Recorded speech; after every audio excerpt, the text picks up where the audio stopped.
Are you looking forward to getting married? There are many people excited, looking forward to the day that they get married. But my question is, are you ready for marriage? This time when you're single is the perfect opportunity to be getting yourself ready for marriage so that by the time you make that commitment, you're ready to make a success of it. Today, we're going to be sharing 8 things to master before marriage.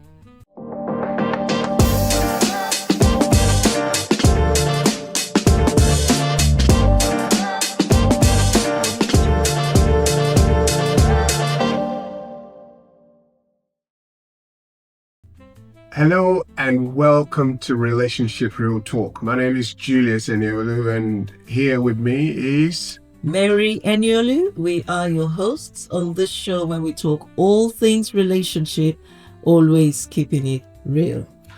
And today we're going to be talking about 8 essential habits that you need to master before you go into marriage. When you're single, you have the opportunity to get yourself ready for the future that you're looking forward to. Because a future that isn't prepared for is a future to be scared of. So these are going to be vital for you to master before you actually tie the knot. Before we get on, just to remind you, if you have not yet subscribed, hit the subscribe button.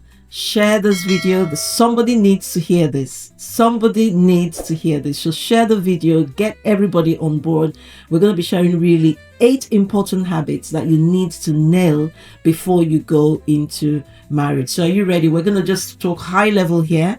If you want us to go deeper into any of these, then drop it in the comments. We will do a whole show focused on that, but today we're just going to go high level, and we'll probably split this program into 2. So we're going to do 4. We're going to have a part 1 and a part 2, but here we go. The first one we've got is you have to master yourself. What does that mean? Emotional intelligence, right? Mm-hmm. And self-awareness. Yes, self-awareness. You know, we live life in phases, in stages. We live life in stages. And we experience it at levels.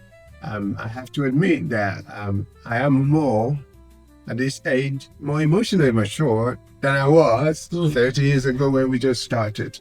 But do your best to discover yourself, to know the emotions that you have, and to be able to ascertain where those emotions come from. You know, when you think of yourself and why you think of yourself that way, why you think certain way, and how you think concerning certain things, because we are all different. And the more you know about yourself, I think one of the greatest achievements that anyone can have in life is to know themselves. Know thyself is a great wisdom. Absolutely. It's about self-awareness. So be self-aware, understand what ticks your boxes, what gets you excited, what gets you angry, what gets you to fly off the handle. Understand yourself before you start trying to understand somebody else, because when you go into a relationship, you now have somebody else that you're going to need to understand. And if you don't understand yourself, then you get in that place where people say, I feel like I lost myself. You can't be losing yourself if you really know yourself. So really understand yourself. There are tools out there you can use. There is a tool I use in my coaching business called DISC. I highly recommend it. I'm going to drop a link where you can find out more about it in the chat.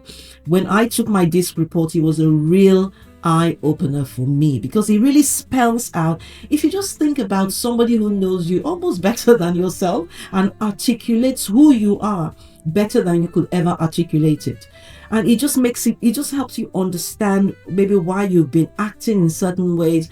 I can't recommend it highly enough. So get DISC. There are other personality assessment tools out there. Use them.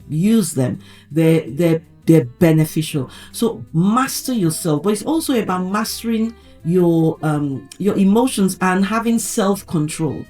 Because if you don't know how to control yourself when it's just you, when you're in a relationship with someone living in the house, because it's one thing when you go to work and you have to relate with others, but having someone that you're living with day in, day out, if you haven't mastered self-control, then there could be problems. So that's the first thing. Master yourself. Absolutely. What's the other The thing we're second gonna? one is to develop the habit of healthy communication. Um, Life is about relationship. Yes. More so relationship with somebody that you're going to get married to. The ability to learn how to talk. The fools say it all that they want to say, and the wise control themselves. And it's not just about what you say, it's about how you say it.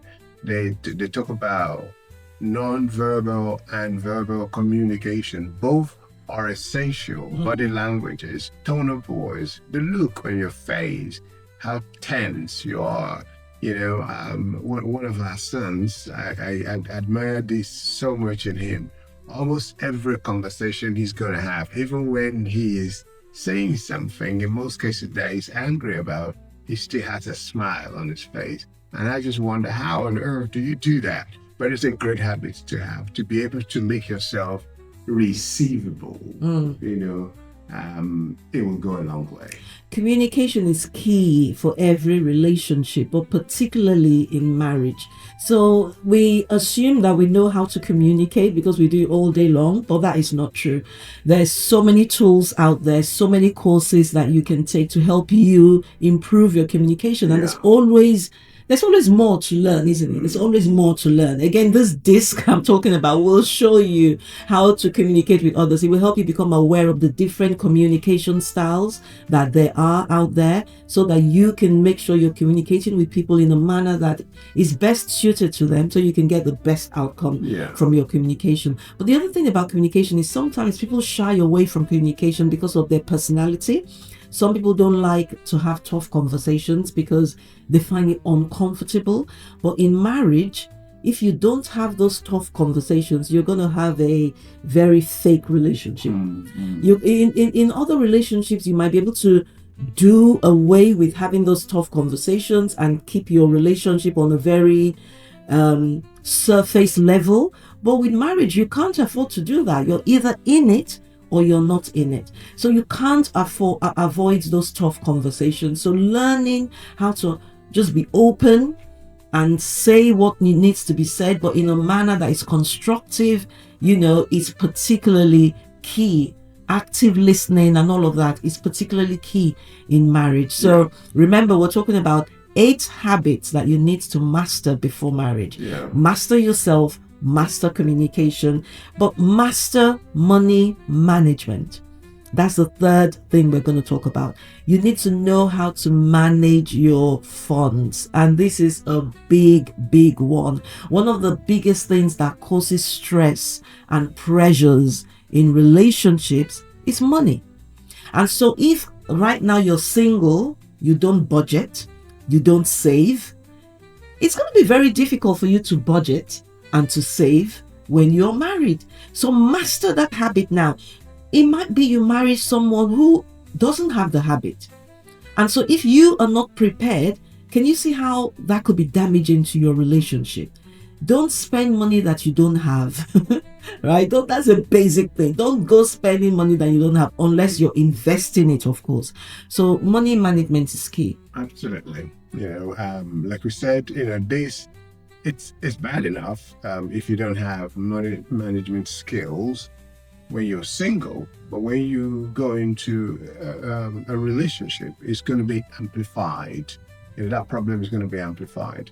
And the truth of the matter, though, is our educational system, funny enough, does not incorporate enough financial literacy in it. And many people grow up without acquiring the most basic financial literacy. Basically, they're not money aware. They don't know how to deal with it. They don't know how to budget. They don't even know how to manage their cards, the difference between credit cards and debit cards. And unless you learn these things, you will get your fingers burned. And therefore, it is super important that you learn money skills. Because if you don't master money, you will always work for it. That's so key. And I love that how you put it. If you don't master money, you will be the servant of it. So it's either you're the master or the servant. It's better for you to be the master. Master your finances. Don't spend money that you don't have, because that is so prevalent in our world today, because people are trying to keep up with the Joneses. You see somebody riding a flashy car, you want the flashy car. You see somebody in a hotel, they may just be there drinking coffee and you want to go have dinner at the hotel. Don't spend money that you don't have, right? Spend within your means. And listen, if you're in a relationship with someone who is causing you to spend more than you earn, you need to caution that. You need to caution that, because especially as a man, I suppose, because it's a man that might feel the need to impress their woman, right? So you might feel the need to impress your woman, and so you're wanting to impress her, and as a result, you're spending more than you earn, or you're not saving because you're spending everything that you earn. That is not a good habit to have. That is not a good habit. So master your money management. That's key. Absolutely. Money is a crucial part of our lives. Money is super important. Money answers all things, the Bible says, and we spend a big chunk of our lives working for money. So it is therefore super important that you know how to manage money. Because if you can manage, here is a fundamental fact. People would think, I should say, that the more you earn, the more you're able to save. That's not true. Not true. There are people who earn £30,000 a year, and they save more than somebody who earns over £100,000 a year. I saw something yesterday. It said wearing expensive clothing does not show how much money you've saved. It shows how much money you've spent. That's absolutely true. And money spent is money gone. Am I saying you shouldn't wear designer stuff? Of course, wear designer stuff if you can afford it. That's the key. If you can afford it, comfortably afford it. Let me talk about this affordability. The fact that you have the money in your bank account does not mean you can afford it, really. Right? So the fact that you actually have the money to pay for the item does not mean you can afford it. Let me explain what I mean. If you're living in a small room in a shared house, right, and you want to be able to rent your own 2-bedroom apartment, and you've got, I don't know, £5,000, or maybe not 5,000, £8,000 in your bank account. So and you £1,000. Okay. You have £1,000 in your bank account. You want to be able to rent a 2-bedroom flat. You're living in a small room right now in a shared house, and then you want to buy an outfit or a pair of shoes for £500. Can you really afford it? The answer is no. You have the money, but you can't really afford it, because that is not the priority for you. Once you bought that pair of shoes or that outfit, it starts to depreciate already. Do you see what I mean? So it's about prioritizing what you spend your money on, even when you do have the money to spend. It's something that I'm very passionate about, financial literacy, because I'm not sure that I was money smart earlier on in my life, but now I am so money smart that I say to people, don't buy it because you can afford it. That's exactly the point I'm making. Don't buy it because you can afford it. So even if you can afford it, don't buy it because you can afford it. Buy it because you need it. Buy because you need it. Especially when you're still in that place where it's not like you have a huge disposable income. If you're well off and you have money to spare, it won't break the bank, it won't affect you, then that's fine. But if you're just starting your life, and I'm assuming that's where you are, if you're not yet married, maybe you're still young, you just started your career, you just started to earn regular income, don't now be thinking of spend. And like you said, I mean, we saw this in our lives. You think, oh, I just got a pay raise, and then all of a sudden your appetite increases.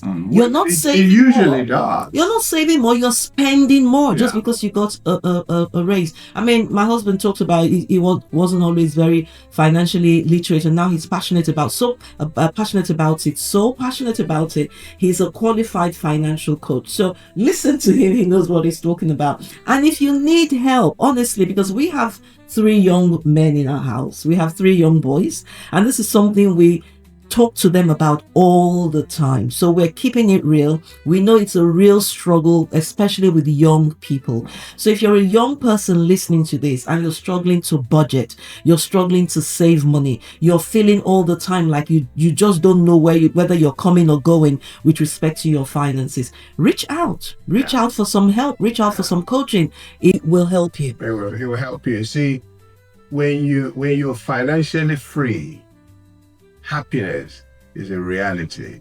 When you're not financially free, it's a burden, you know. And financial freedom does not have to wait until you're 50. You know, if you can manage your life right now. I mean, we know of a person, they only graduated about last month. They graduated last month and they bought their house before they graduated. Yep. I mean, look at that.